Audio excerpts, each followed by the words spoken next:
Hello everyone, this is Cher, your host. Welcome to Cher's Space. In chapter 2 of The Greatest Story Ever Told, we have seen that Samuel, a close friend of Joseph, had tried to convince him to join the local revolutionary forces against the Romans and to join them in the fight by uprising, by blood, by death. But Joseph, being a peace-loving man, thought that in the holy books, prophets had promised liberation, salvation for the people who had known the terrors of war, the slavery of Egypt, the wanderings in the wilderness, the captivity of Babylon, and now the Roman occupation.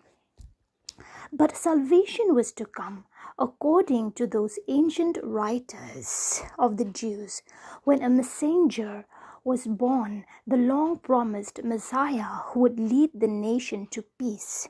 Joseph believed his books.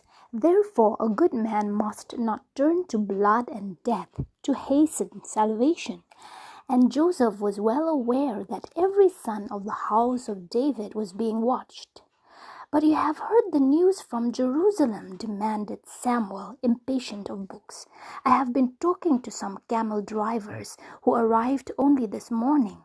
King Herod has murdered more of his family. He has already murdered one wife, as you remember, and every day of his life he kills our innocent and helpless people according to his whims. As a sensible man, how can you depend on promises made hundreds of years ago in your holy books?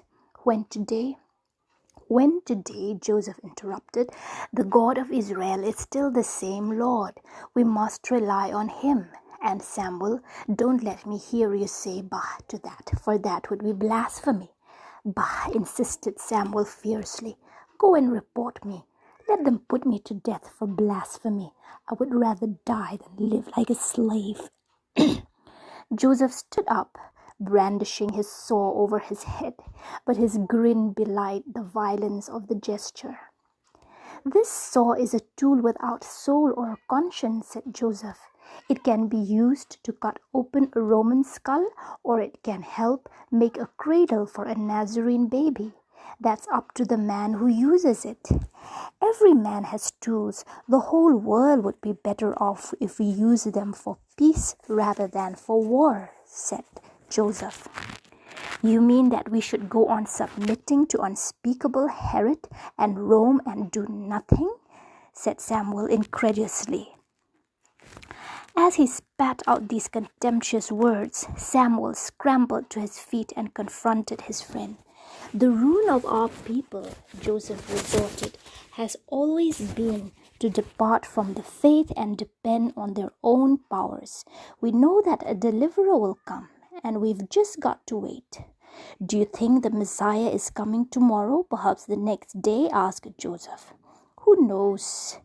Joseph simply answered. "But violence, revolution, all these secret schemings are tricks learned from the aliens who have 40 gods, and all 40 are not enough, and any one of them too many to give them peace."